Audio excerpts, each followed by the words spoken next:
Okay, nasai minasan, today we're gonna talk about Kamen Rider Geats episode 44. This episode is really fun because we finally get to see the final form of Neon Kurama Kamen Rider Nago. But that is not the only thing that happened in this episode. Another thing that I really love is we finally got the finale to the story of Neon Kurama itself, because if you really think about it, like Neon Kurama's story from the beginning of the story has always been about family love, and it's always about her wanting to find genuine love, will want to find true happiness and all those stuff. And all this while she's been trying to seek the attention of the masses. She do a lot of YouTube just to gain attention because she couldn't get the attention she want from the parents itself. I felt like a lot of these things we just really need to just sit down and kind of like fill in the blanks ourselves. And we also see that she tried to find love. Like I don't think she actually trying to find love from a significant other, if you really think about it, when she actually wishes for genuine love and true affection, something like that. She never, I don't think she really meant it in her heart or in her mind that hey, I want this to come from a significant other, from a significant partner, something like that. So when Kyun actually appeared out of nowhere, we saw her rely on Kyun, but we don't actually see Kyun becoming her white knight in shining armor, something like that. She actually stood still and kind of like she knows that Kyun is just someone that there's kind of like, even like when Kyun actually asks her like hey, come to the future with me, something like that.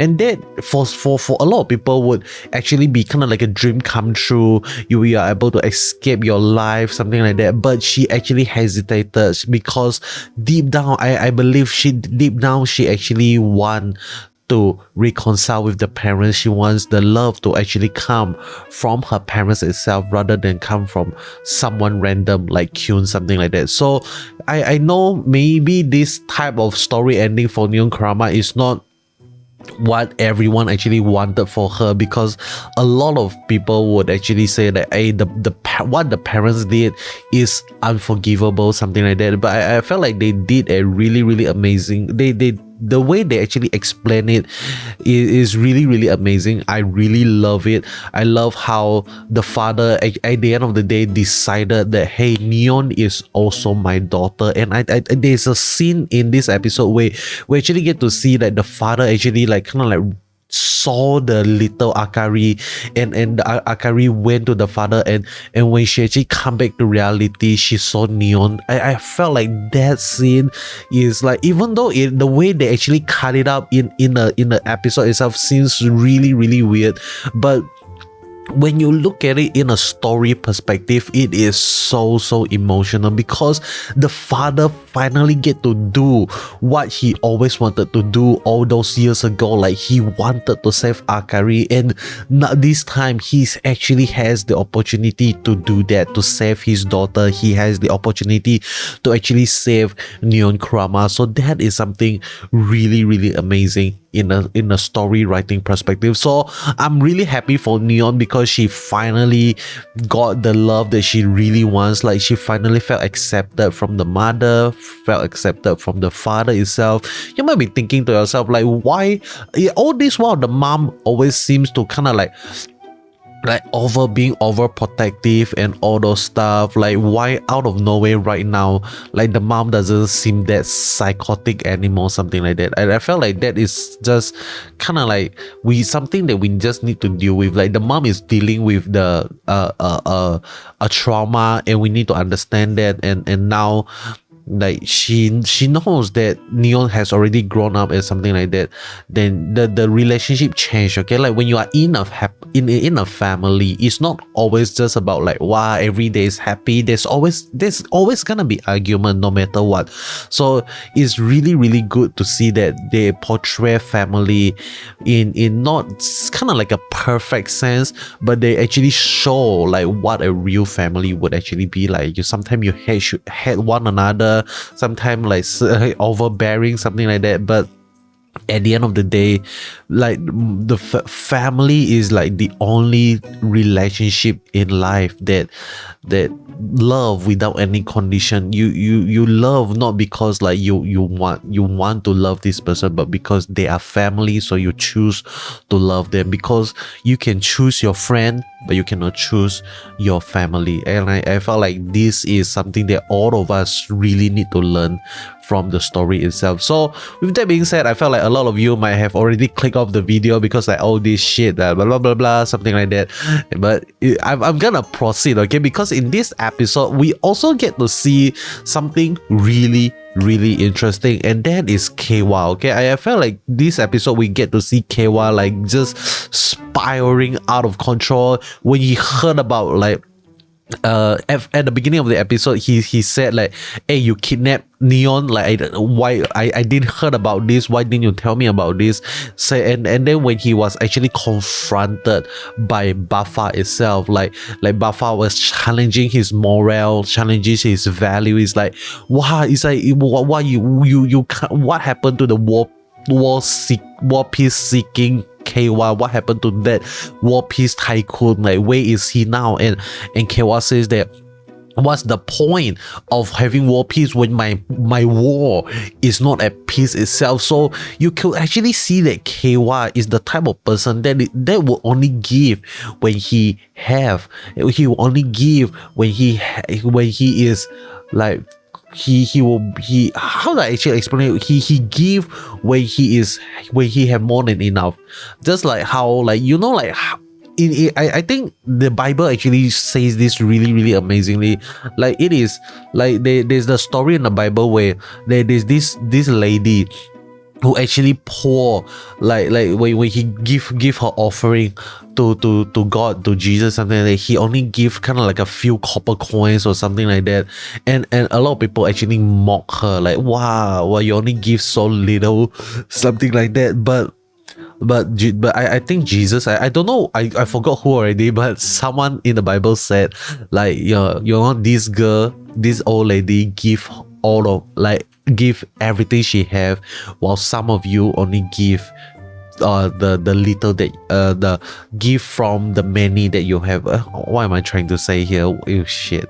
But you know I'm trying to talk about, okay? Someone who actually give even though they don't have anything, and someone that gives because they have too much, something like that, okay? So it's like, you know, like the hurt, the heartache when you actually give out the money is so much different, you know, like when you have 1,000 ringgit compared to when you only have 10 ringgit, but you still choose to give the 10, and while when you have 1,000, but you can just throw the 10 anytime you want, something like that.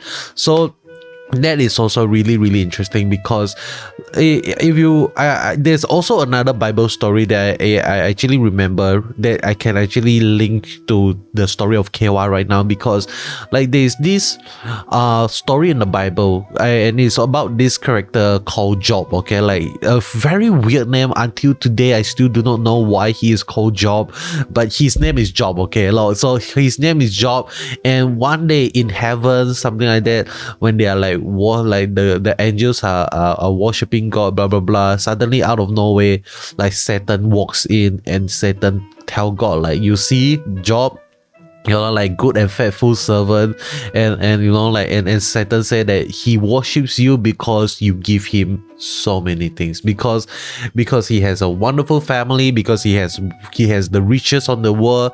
That is why he worship and he praises you, because he is content with life. So what happened here is like Satan actually tell God, like, let me challenge him, let me take away all this stuff, and we will see whether or not he will still worship you or not. And so what happened is like Job actually, when he loses his family, when he loses all his wealth, he has nothing, and he actually got a skin disease. Like all of his friends come and see him, and there's like these three friends that actually came and tell him like, hey, did you do something to anger God, and that is why God actually took all these things away from you? Like a lot of people would like just say like, what happened, and but Job keep on saying like, I you know, like I did nothing wrong, I did not do anything against God, and people still condemn him like, hey bro, like why do you still worship a god that is like that took everything from you, something like that. And Job, at the end of the day, he still choose to worship God until a point like suddenly like he couldn't take it, the nagging of the friend is too much, and then he just like burst up and he asked God like, why is this happening to me? And God actually showed him something. I don't know like what God showed him, and then he actually realized that, hey, like he at the end of the day he still choose to worship God, something like that. So and after that, God gave him the double portion of everything that he actually like that was taken from him, something like that. So I felt like the reason why this actually reminded me of the story of Job is because Kewa, like I said, Kewa is like he's not able to keep on pursuing like world peace, even though like even after he loses Sarah, something like that. So that is really, really sad, and it's really sadly to see that Kewa actually loses his value and loses his way of life so easily, just because Sarah is dead, something like that. Okay, so that is just something that I just want to share with all of you, because like I really felt like the story of Kewa is like one that can really be redeemed. He can still be redeemed. Okay, I really believe that he can still be redeemed, and I hope to see that he is gonna get redeemed by the end of the story itself. And a lot of people actually says that Kewa is gonna have kind of like another form of the final forms itself, because there's definitely a possibility that we actually see Bujin sword being used as a revolve on, because so far we never actually see a Bujin sword became a revolve on form. And if you actually take a close look at Bujin sword design itself, you will actually see that the leg of Bujin sword is actually the ninja rice buckle leg itself. So when we actually see that, it would actually means that he is still the ninja that he is, and he would eventually become the ninja once again. So and there's also this really clever thing that the Japanese people actually do, like the word ninja in Japanese is kind of like a blade and a heart. It composed of these two words together. So when the ninja loses the heart, there's only the sword left, something like that. So this is something that we actually see in Kewa's life. When he loses Sarah, he only became a weapon. He became a tool that was being utilized and being played by so many people right now. So eventually, I hope that he will find his heart back and become a ninja once again, and no longer become kind of like a tool to be used by so many people. A few more things that I actually forget to mention regarding Kamen Rider Geats episode 44. One of them is Beroba. Okay, the way Beroba actually like lost to Neon Kurama is like, wow, that is really, really amazing. We actually get to see her bleed, and I think she's bleeding red blood, and then there's also like something happened to her face. We actually get to see her true face. Okay, like kind of like a purple-ish color face, something like that. So I'm not very sure like what actually happened to her, because that actually seems really, really scary and really, really creepy. But we might actually, I don't think this is the end that we're gonna see of Beroba. And I think another thing that I really want to talk about here is like, why the hell did Buffa actually approach Beroba at that moment?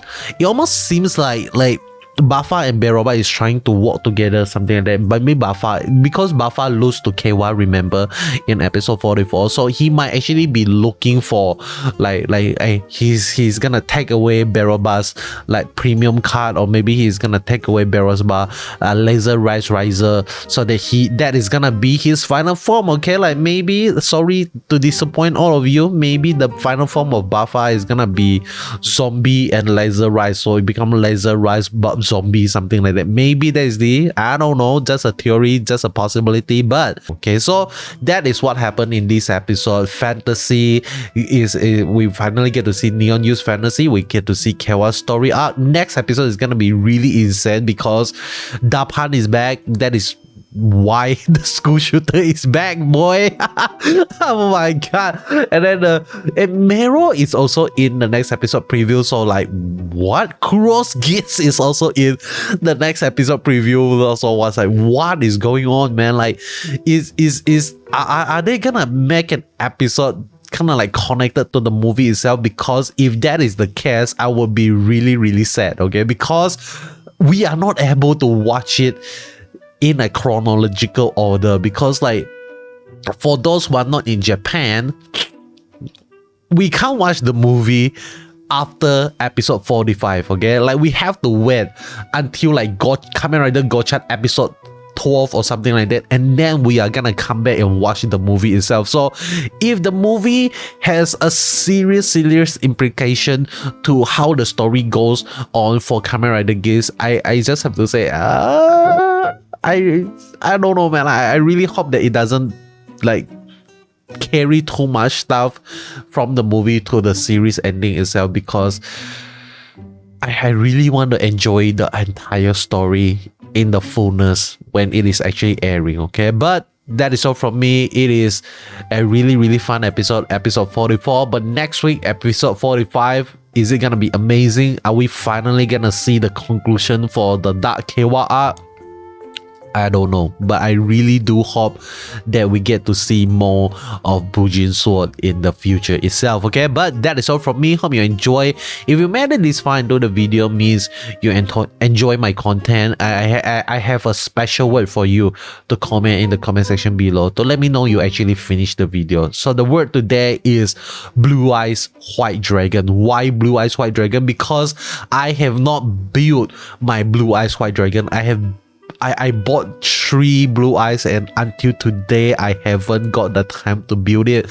So I really want to find a time to just sit down and just build myself some blue eyes. And I think like on Wednesday, it's gonna be a public holiday, so I'm gonna try and to kind of like finish 1 blue eyes, okay? I'm just gonna try and finish 1 blue eyes. Hopefully I can do it. Maybe I'll do it over live if you guys are interested. So yeah, that is all from me. Hope you enjoy. If you like what you see, you know what to do. Subscribe, and I'll be seeing you guys in the next one. Goodbye.